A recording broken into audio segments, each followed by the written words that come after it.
देख सकते हैं कि हमारी टैंकी तैयार हो गई है, जिसके अंदर हम पानी डालेंगे, साफ़ पानी टैंकर के ज़रिए, जो पानी हम इस्तेमाल करेंगे जब तक कि हमारे पास परमानेंट टैंकी नहीं बन जाती।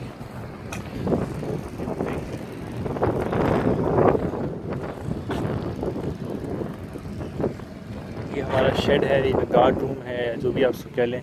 इसके अंदर सीमेंट इस वक्त बहुत ज़्यादा भरी हुई है। ये शटरिंग का सामान है जो तैयार है। पीछे आप देख सकते हैं कि वो पत्थर रखे हुए हैं जो कि सोइलिंग में इस्तेमाल होंगे।